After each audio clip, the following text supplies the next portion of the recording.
Hello and welcome to the Theoria Podcast, where we explore the literature of the Bible and discuss its theological message. My name is Timothy Coram. And I am Paul Coram. And we will be your hosts for this episode. Hello, everyone, and welcome to episode 4 of the Theoria Podcast. Hey, Paul. Hey, Tim. Well, when I sat down to put my notes together for this one, I discovered that we're going to do this in one extra episode. So in this episode, we're going to cover the use of creation language in the Old Testament or the Hebrew Bible. Then next episode, we'll deal with the New Testament. That's going to be an episode all by itself. All right. So we've got a two-parter here. So you want to... Yeah. We're going to hit a bunch of texts here really quickly. So it may be a bit confusing for you, but hold on to the end. The payoff will be worth it. We're going to try and sum up how these ancient people use this type of language for different reasons, to make different points. All right. Looking forward to it. All right. Here we go. Well, we're not going to deal with any of these scriptures in great detail, but I just want to mention a few to give you a overall sense or a sampling of how this creation language is used throughout the Bible. Now, the first one we're going to look at is Psalm 8. And what we have here is a very straightforward interpretation of a creation story, probably Genesis 1. A lot of scholars refer to Psalm 8 as what is called a midrash, or what is just a theological interpretation. So what we have is the psalmist is taking the message of a creation story like Genesis 1 and expressing its theological ideas in a song. Now, as I read through Psalm 8, keep in mind some of the things we talked about when we looked at Genesis 1, the concept of God ordering the universe and setting up his co-regent rulers and co-creators, both in the heavenly realm and in the earthly realm. And what we'll find as we read through Psalm 8 is that the psalmist here is coming to the same theological conclusions that we did when we looked at Genesis 1. So let's begin. Yahweh, our Lord, how majestic is your name in all the earth. You have set your glory above the heavens. Out of the mouth of babies and infants, you have established strength because of your foes, to still the enemy and the avenger. When I look at your heavens, the work of your fingers, the moon, the stars, which you have set in place, what is man that you are mindful of him, and the son of Adam that you care for him?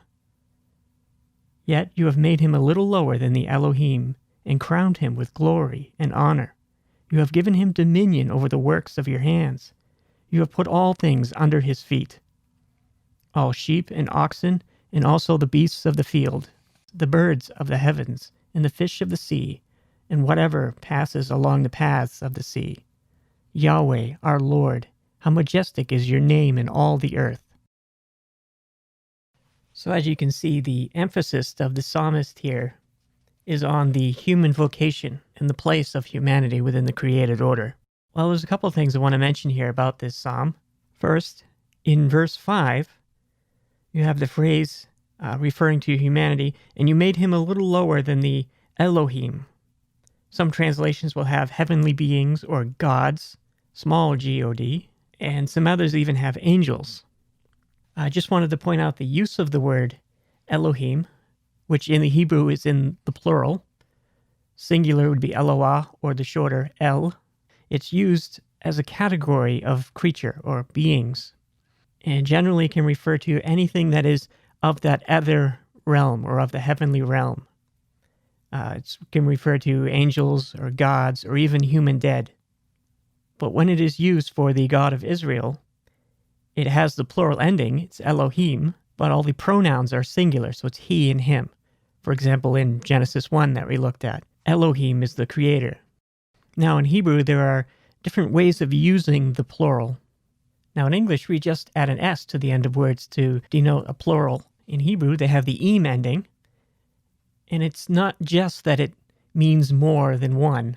There are some other uses for the plural, two of which are, first, it's used honorifically of things that have to do with kings and royalty. And another way it is used is to denote an abstract concept. For example, Egypt is referred to as a house of Evedim, a house of slaves, or rather a house of slavery. See, it denotes the abstract concept of slavery. Now, what's going on with the term Elohim referring to the singular God, capital G-O-D, is probably a bit of both of those. It's honorific, and it's also denoting a category beyond a regular El. So not one of the Elohim, but something completely different, something other than them, some absolute concept of godness. Now, the Elohim that's being referred to here in verse 5 of Psalm 8 are what was described in verses 3 and 4, the moon and the stars. And like we talked about, the heavenly host, they were thought of as beings in the ancient world. And they were God's imagers in the heavens, just as humanity was meant to be God's imagers in the earth. And that's what you have being expressed in this psalm. Those heavenly beings, those heavenly imagers of God, the Elohim. So the Elohim of verses 3, 4, and 5 are making God's name majestic within the heavenly realm, and the humans are making God's name majestic within the earthly realm, both of them fulfilling their vocation as imagers of God. Now, there's one more thing I want to point out here in Psalm 8, is the allusion to the chaos comp, or the primeval battle between the creating deity and the chaos, usually symbolized by a giant sea monster. We see perhaps a hint of this in verse 2, the last line where it says, "He stilled the enemy and the avenger." Although Psalm 8 is probably an interpretation of Genesis 1, in which the chaos comp, the battle between God and the sea monster, is demytholized. It's played down. It does seem to come out here a little bit in these first opening verses here of Psalm 8. And I mention it just to point out that just because the creation stories that we looked at so far demytholized that battle between God and the primeval chaos in the form of a giant sea monster, doesn't mean they all did. For example, in Psalm 74, starting in verse 12, "Yet God, my King, is from of old, working salvation in the midst of the earth. You divided the sea by your might. You broke the heads of Tananim, or the sea monsters, on the waters. You crushed the heads of Leviathan. You gave him as food to the creatures of the wilderness. You split open springs and brooks. You dried up ever-flowing streams. Yours is the day, yours is also the night. You have established the heavenly lights and the sun, and you have fixed the boundaries of the earth, and you have made summer and winter." So as you can see there, the Tananim that's mentioned in Genesis 1, which is usually translated great whales or sea creatures, are just creatures within creation. It's the same as in Psalm 104, where Leviathan is just a creature within creation. But here in Psalm 74, it's very much God defeating his enemies, defeating the primeval chaos in the form of a sea monster. And another example is Psalm 84. And Psalm 84 is really about the covenant that God made with David as king of Israel. There's a bit of a creation narrative in verses 5 through 18. And the reason it's here is because creation is usually thought of as the original covenant. God is making a covenant with humans and by giving them their role and responsibility within the created order. So therefore, all further covenants usually make an appeal back to creation. And that's what's going on here in Psalm 89. Starting in verse 9, we have, "You rule the raging sea. When its waves rise, you still them. You crush Rahab like a carcass. You scatter your enemies with your mighty arm. The heavens are yours. The earth also is yours. The world and all that is in it, you have founded them. North and south, you have created them. Tabor and Hermon jealously praise your name." Yes, and in verse 10 there where it says you've crushed Rahab like a carcass. Rahab is just another word for that giant sea monster like Leviathan that represented the chaos. In verse 12 there where it says Tabor and Hermon jealously praise your name, I should probably mention that those are two mountains just to the north of Israel that were associated with cultic worship and worship of Canaanite gods. So in a sense, they are pretenders to the throne. They are false divine kingdoms. And the psalmist here is dissing them, saying that, hey, we worship the God who is the creator of the universe. And even these other gods have to jealously praise his name. So you can see that there are common elements through all of these creation stories but they're not all played the same way. Like here we see the great battle between God and Leviathan or Rahab or whatever the term may be, whereas in Genesis 1 and Psalm 104, that part is kind of played down and other parts are emphasized. So which suggests there were many creation stories in ancient Israel, or more likely, there was just a broad cultural awareness of these different motifs and elements of creation stories, that when someone would reference them, they'd know what they meant. And these different authors of these different narratives that we've been looking at are just using them in different ways. Well, which also goes to stress the point that none of them are trying to lay out a description of God's creation of the physical universe. They're usually trying to make some other theological point, and they're just appealing to creation language to do that. Now, one of the major ways we encounter creation language in the Hebrew Bible in descriptions of events. For example, the flood account in Genesis. The terminology used to tell that story is very much from creation narratives. Chaos waters that recover the earth, and then the earth is recreated. And then Noah and his family become the new Adam. When people think of the book of Genesis, they often just think of the creation story and the flood story and all the weird stuff at the beginning of the book. But that's really only the first 11 chapters.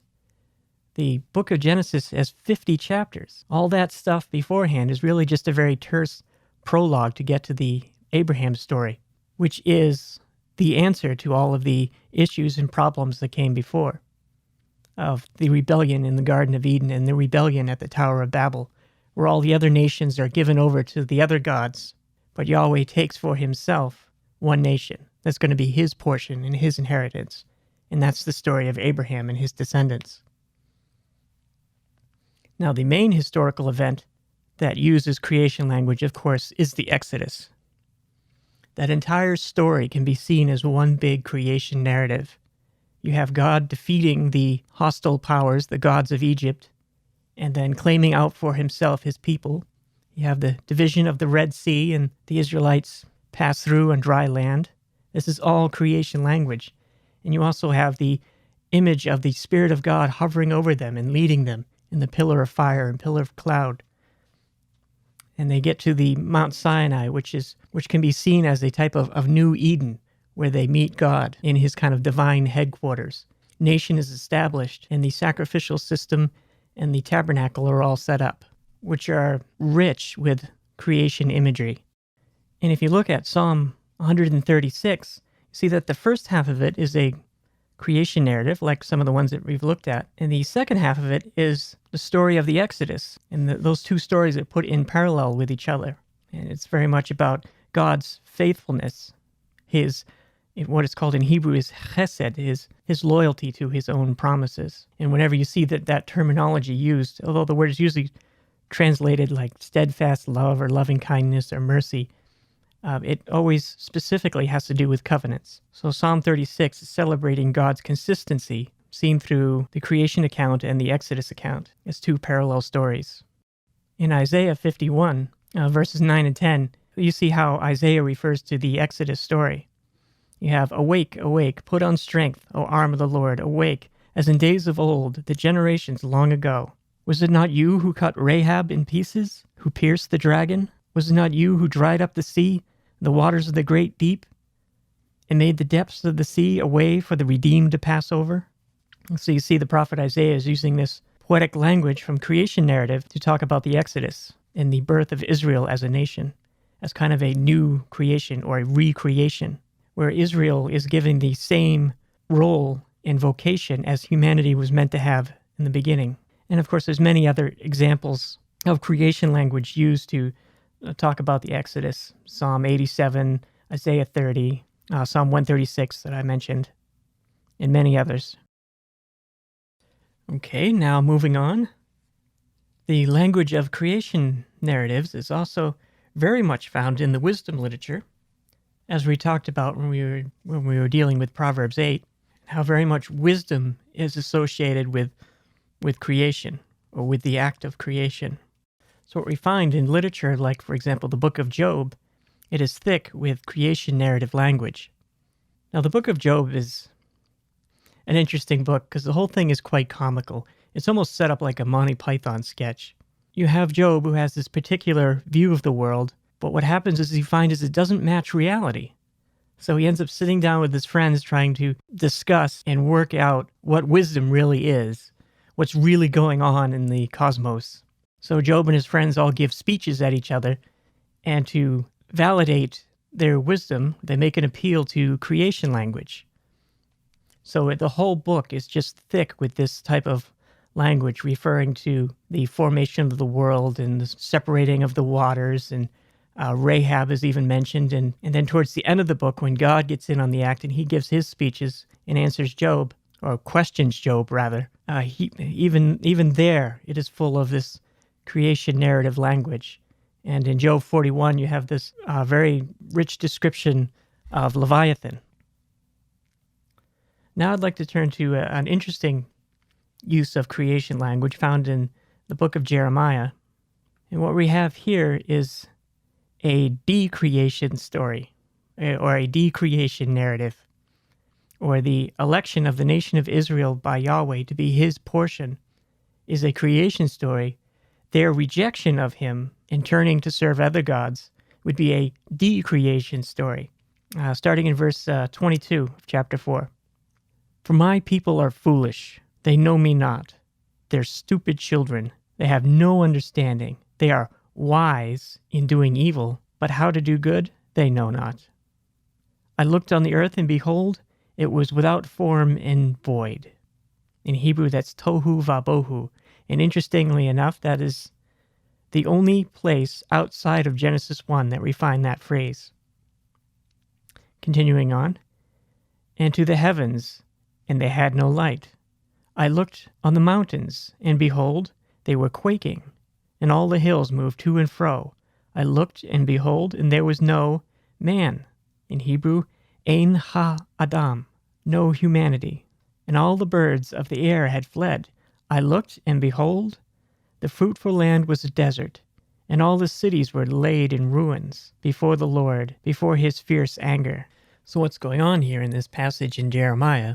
The prophet is saying, well, if God's election of Israel and the Exodus is a creation story, then Israel's abandoning Yahweh and following after other gods is a decreation story, because that's what happened. Even though God had elected them out from all the other nations and gave the other nations over to the other gods and took Israel for himself, they abandoned him.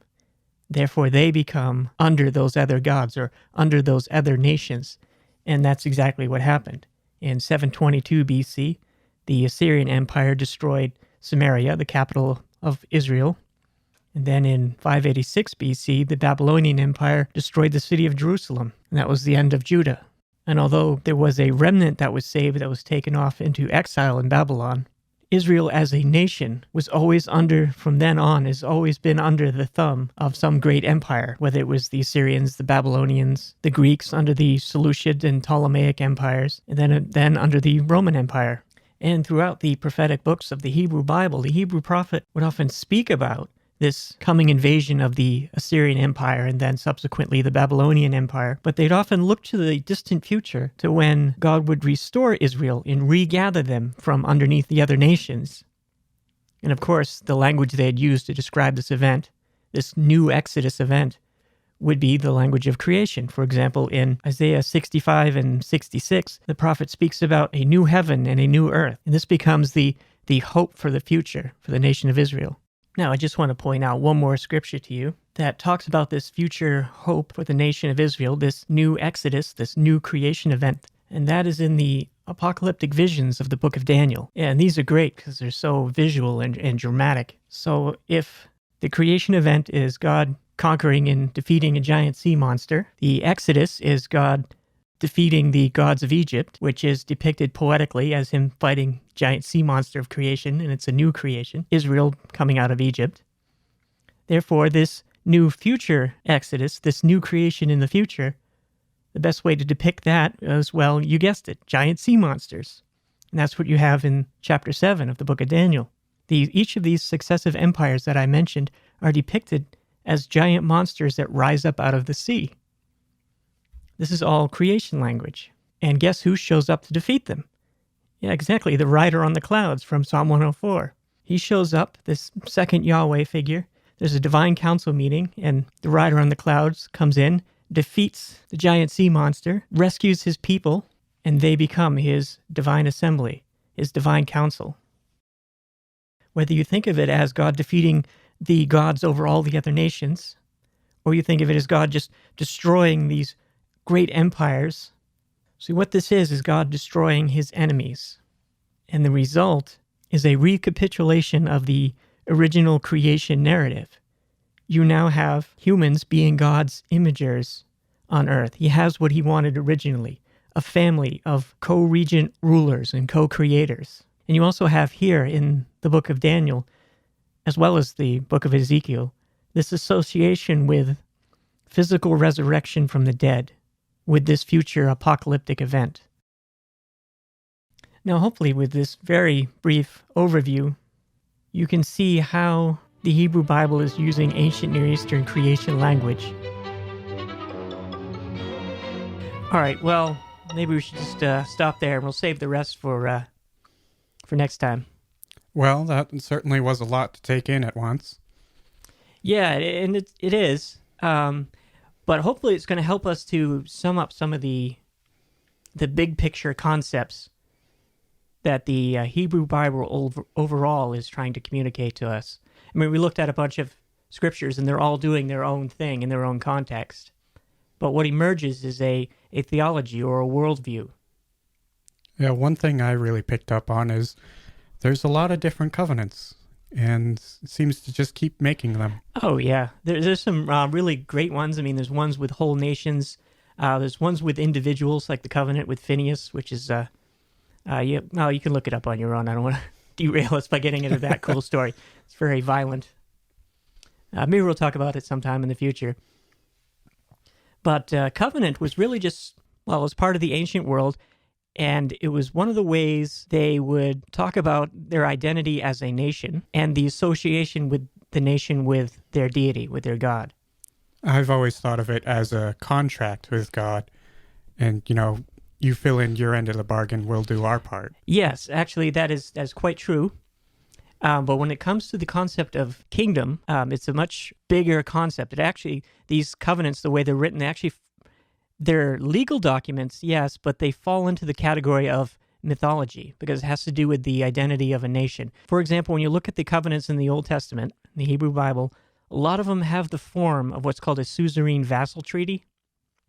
And what that simply is in the ancient Near East, when a nation would conquer another nation, they'd set up a contract with them, and they'd discuss what's expected. The vassal is the nation that was conquered, and the suzerain is the conqueror.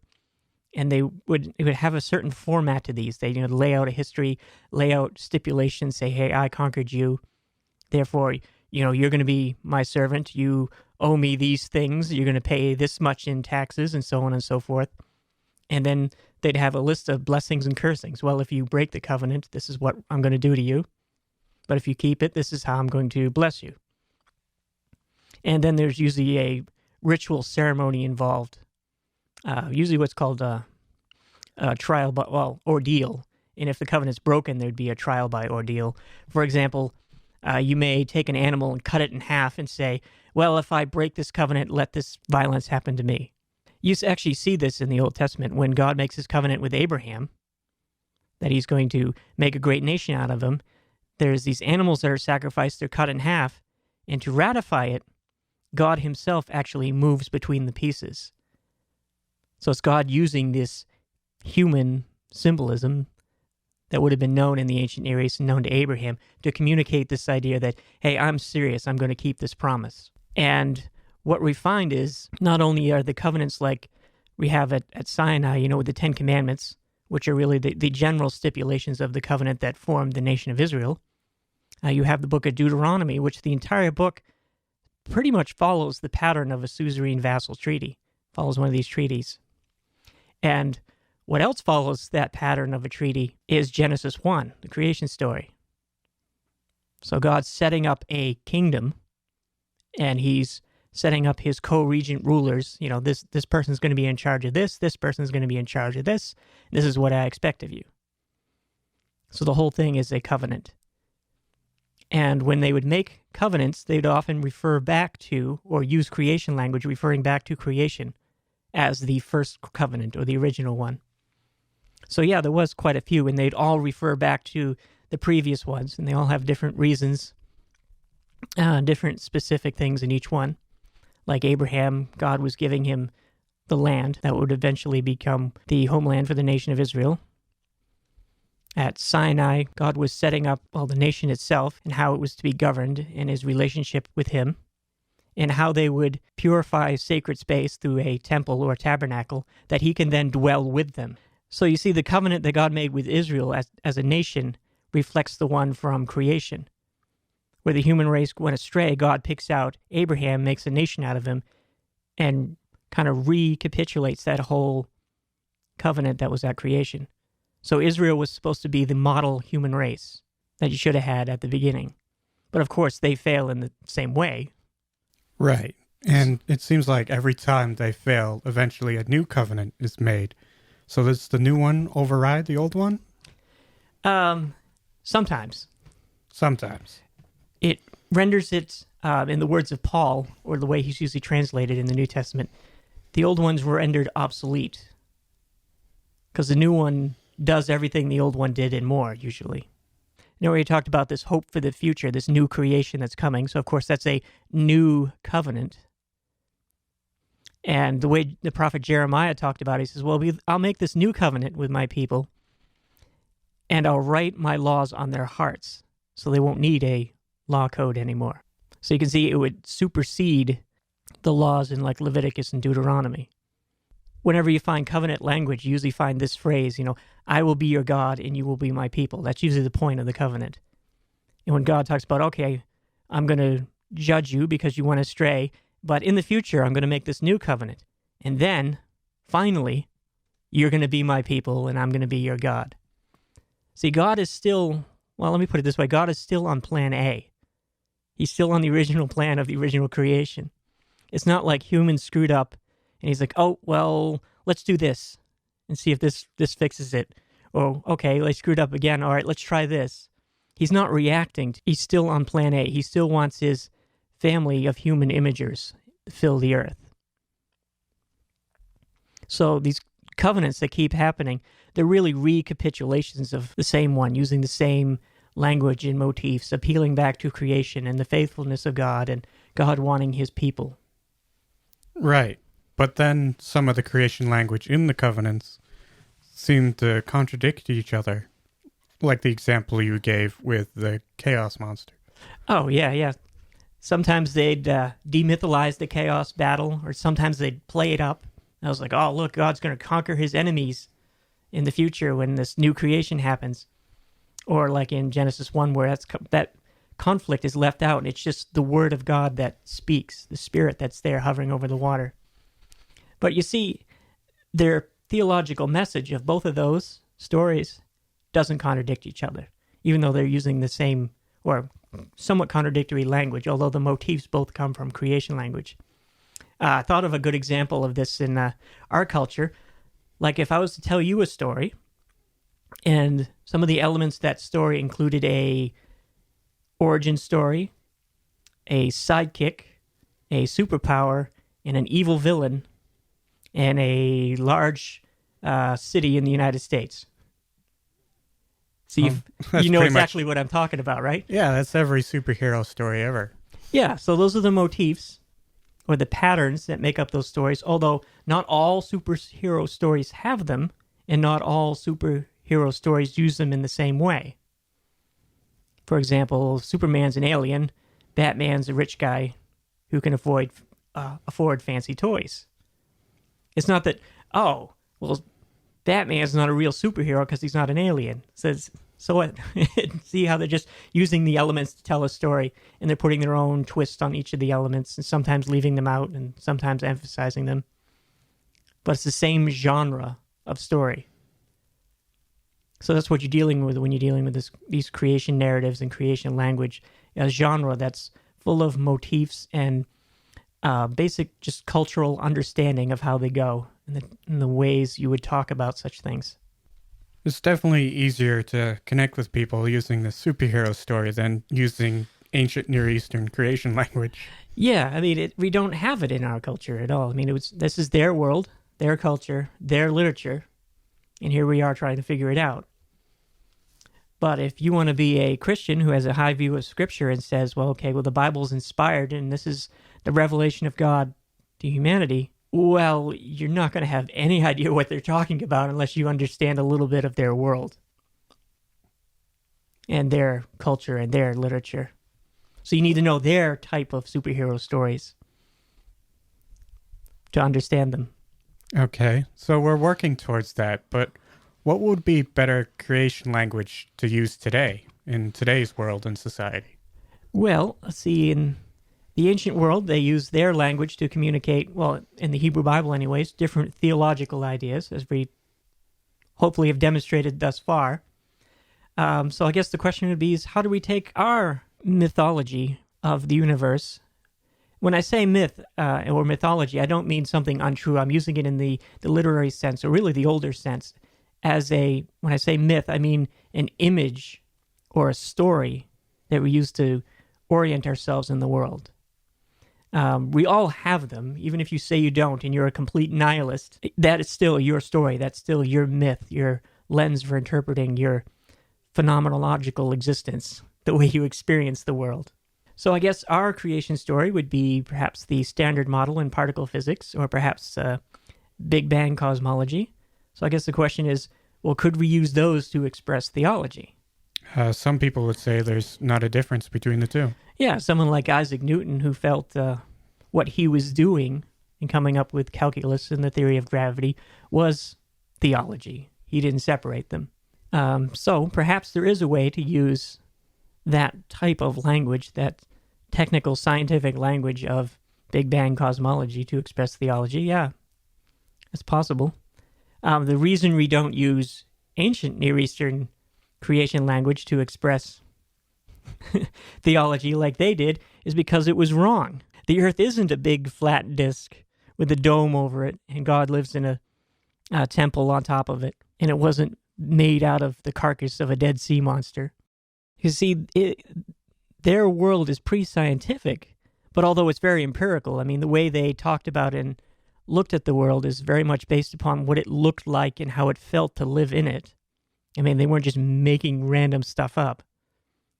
It was very tangible to them. The fact that the stars in the heavens might be divine beings and that the world was surrounded by water, this just made sense to them because that's what it looks like. That's what it felt like to live in that world. So that's how they talked about it. Like you'd have, if you wander the internet at all, you may have come across some of these individuals, peoples, who argue that, oh, well, the Bible tells us the earth is flat and it's a big flat disk. Well, yeah, because the people who wrote it down saw the world that way. But that wasn't their message. Their message to us wasn't that there was this giant sea monster named Rahab or Leviathan that God showed up and proved that he was the top god by beating up and killing. So I guess the question for us is, how do we talk about theology, and can we use our understanding of the cosmos, the 21st century understanding of the cosmos? We don't need to use the early Iron Age or late Bronze Age understanding of it. But if we're going to read and interpret the Bible, we need to know their cosmology. So we have all these covenants over and over again, these recreation stories. And then we eventually get to Christ, the Son of Man. Yeah, because what's going to happen is the New Testament authors, we're going to talk about this next episode, use all of this language, because it's their world, to describe how they understand who Christ is and what he did. But before we get there, let's try, if we can, because we talked about a whole bunch of things in this episode so far, summarize some general concepts that emerge from this type of literature, or this worldview that emerges from the way they used this type of literature, these motifs and these different literary elements. Here's a possible analogy. You know those Russian dolls? I think they're called nesting dolls. It's like a short little fat doll. You open it up and there's another one inside of it. You Yeah. open that one up and there's another one inside of that, and it kind of keeps going down and down. Well, each of these successive covenants are kind of like that. They're all the same doll and they all fit together. So referencing one is in a way referencing the others, although there are some specifics about each one that are different. For example, one of them might be the concept of resurrection as a new creation. One of them might be God defeating his enemies, whether it be the gods of the nations or the great empires of the world. Another one may be, say, perhaps the Davidic covenant, where the son of David or a descendant of David or someone like David would be the corporate head of Israel. Or another one might be the covenant at Sinai, where this kind of future messianic figure would be a high priest or a Joshua who would lead them into the promised land, or a Moses who would lead them out of Egypt. So a second Moses, a second lawgiver, a second Joshua. And then perhaps nested in that, when you get out to the big one, the one that kind of holds them all together, is this concept of kingdom. Now, it's important to say, remember, when I say kingdom, I mean the way the ancient Near Eastern people thought about kingdom. What's the difference? Well, if you think about the things you think of when I say the word king, well, not you specifically, but people in our world might think of. Crown, throne, castle. Yeah, purple robe, all that type of stuff. We often pictures from our stories and stuff where you think of like a European king from the Middle Ages, maybe, golden crown and all that. So what would be the accurate interpretation? Well, in the ancient world, it wasn't quite too much different, but they were tyrant kings. They were very much associated. See, to the people, the king would represent the deity, or the deity as an ideal, and vice versa. The king would also be the corporate head of a nation. I mean, we really don't have this at all in our culture, this idea of corporate identity, where the king is the nation, and the nation is the king. If you read through the Old Testament, you run into some passages that are quite shocking to us, where the king sins or does something wrong, and it seems like the whole nation is paying for it. And you say, well, that's not fair. Well, yes, if you think of individuals, yes, of course it's not fair. But that's not really a question that would come up in the ancient world. Here's a good example of this corporate personality. In ancient Egypt, and the whole idea of a pyramid is you put the pharaoh in there when he dies, and with the right funerary rituals and things, he would eventually achieve resurrection or go off to some happy afterlife. But because he did, and he's the head of the nation, the entire nation would get that same thing, because the pharaoh is the corporate head. So when they thought of a king, they thought of it that way. Like, for example, David as king of Israel. Well, he was Israel. He's the corporate head of Israel. As goes David, so goes the nation. The same with a high priest. Same type of picture. Okay. You using the word corporate does bring to mind a modern metaphor. Maybe stop me if you think I'm wrong here, but modern corporations like big tech companies, they always have that one guy at the head, the CEO, and everybody knows their names because they're always the insanely rich people.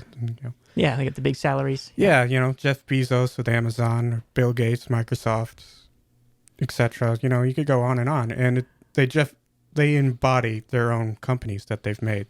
Yeah, that might be a good, maybe not good, but a somewhat accurate description of corporate personality in a way. And culturally, we may be drifting back to that. Certainly, if you follow any of the identity politics and things, people are moving towards more corporate ways of thinking, or dividing themselves into groups and such. Of course, that comes with its own problems. But the important thing is to remember is that these ancient people thought that way. Doesn't necessarily mean it's right or wrong. It's just that we need to understand that when we read their literature, what's going on. So in their stories, when something happens to David, this is like he's the corporate head of the nation, or the high priest. So if you want to symbolize the nation of Israel, you can do it with just one character in your story. Oh, that's convenient. Yeah.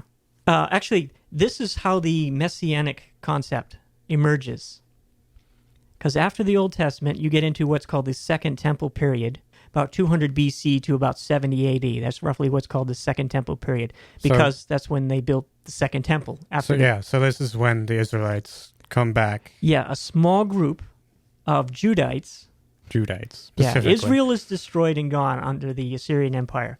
Babylonian Empire takes over the Assyrian Empire and then takes over what's left of Israel, which is just the tribe of Judah, pretty much. Right, and then this is the book of Ezra, right? Yeah.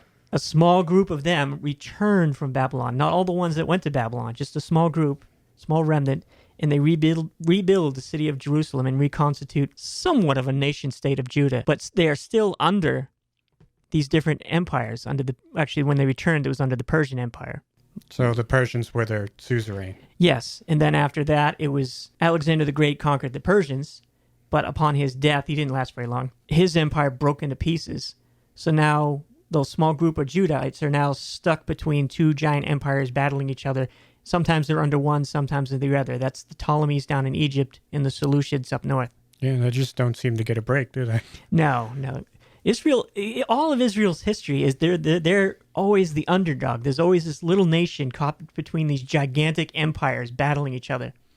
And if you read through the prophets, you always see this, don't ally yourself with Egypt and trust them, or don't ally yourself with the Babylonians, even though you may have a common enemy in the other empire. You don't want to be doing this. But they did, and it led to their downfall. One of the things that led to their downfall. Okay. Anyways, Second Temple period, they return, they rebuild a temple. So how did you get the Messianic prophecy as it was from that? This is how it happens. So you know how we talked about this hope for the future? Right. They would use all of this language from all of these different stories that we talked about. So if I wanted to personify what it would be like to talk about Israel sinned, suffered horribly under the Babylonian conquest, and then exile, and then return, I can describe Israel as one person. And Isaiah does this, called the suffering servant, saying, hey, in the future we would have suffered for our sins, but yet we're going to return. But he personifies it as one person. So you can see how it's becoming one person there. And if you make reference, say, to the Davidic covenant, well, that person would be a son of David. And you go further back and say, you want to go all the way back to, say, Genesis 1 or any of the creation accounts. Well, it would be a son of Adam, or son of man is usually how it's usually translated. Or you can even go really big and say, he would be a son of God, because Israel was meant to be, or is usually described as the son of God. So what happens is in this Second Temple period, they're still longing for this second Exodus to happen. Because they're still under the thumb of these empires. So all the prophecies haven't really come to full fruition. We're like, okay, God, when are we going to be your people again? When are you going to dwell amongst us? When are you going to be Emmanuel, God with us again? When are you going to dwell in the temple? And when are we going to have all of this? We're going to be this great nation, independent, and you're going to be our God, and we're going to be your people. When is this going to happen? So what they would do is they'd write this literature, usually in what's called the apocalyptic style, which is a genre of literature by itself, where they'd use all of this symbolism from all of these covenants and all of these creation narratives to paint a picture of what the ideal future would be like. And they'd usually personify God's people as an individual, and that would be the messianic figure in this literature. Like, you know how I talked about those nesting doll things? Right. So if you mentioned one of those points, you'd be referencing the whole thing. So by talking about when is this high priest figure, this Melchizedek figure, which is just a name of concept of an ideal high priest. It's a little more complicated than that, but we don't really have the space or the time to get into it here. That's a pretty deep and long rabbit trail. Or the son of David, or the son of man, or any of these messianic figures referring to any one of those nesting dolls on any of the levels. But of course, the big one is, when is the king coming? When is God's kingdom going to come to earth? Like it was meant to be at creation, or like Israel was meant to be. See, the story of Israel is really just the story of Genesis 1 through 3, told again, only in great detail, so we can see it and know it. And then it leaves off on a cliffhanger. Yeah. So that's the kind of the opening of the New Testament. It's really, when is this going to happen? When are we going to have this second Exodus? When is there new creation? When is God's kingdom going to come to earth? So the New Testament authors pick up on all of this language, track with all of it, plus a lot of this newer ways of thinking about it that's added in during the Second Temple period. And we're going to talk about that next episode. But if you take anything away from this, know that when they're referencing creation language, the big picture is God's kingdom coming to earth, and a new heaven and a new earth, and recreation, a new creation. I mean, even if you don't get any of the finer points, like understanding how the Davidic covenant fits in, or how the priesthood fits in, or any of those different things, if you just understand it's the kingdom of God coming to earth is what they're looking for, what this new creation will look like.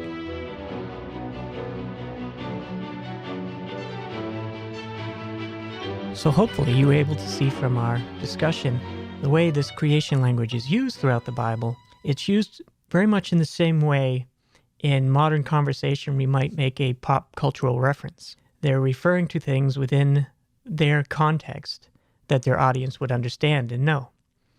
So they're talking about the flood story, or the Exodus, or empires conquering nations, or a hope for the future when God would reconstitute an independent nation of Israel. And they just refer back to this creation language in various ways. Which brings up this idea that for communication to take place, there needs to be an understanding of context.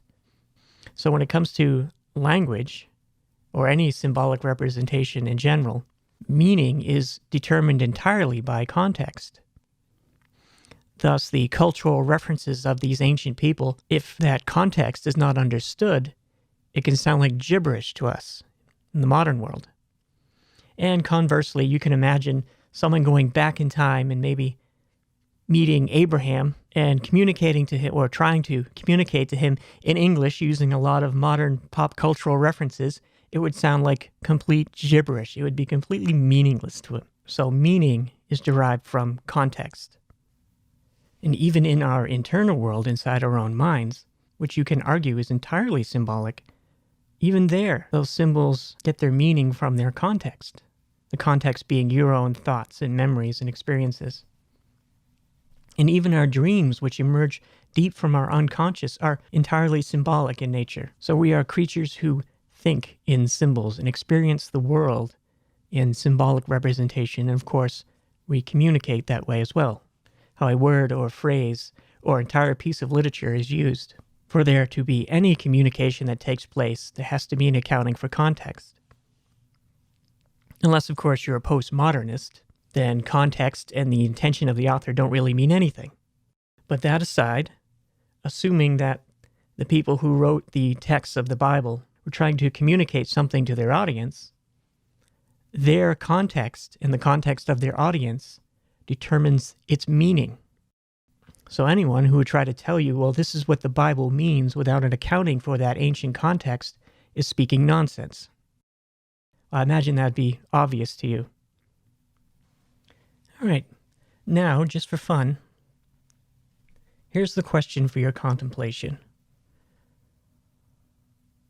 want you to use your imagination and imagine what it would be like to encounter God, the creator of the universe, who is wholly transcendent, without him making any concessions to your context. In other words, what would it be like to encounter God as he is, without him having to present himself in a way that's relatable to you? So what would it be like to encounter God without any symbolic representation at all?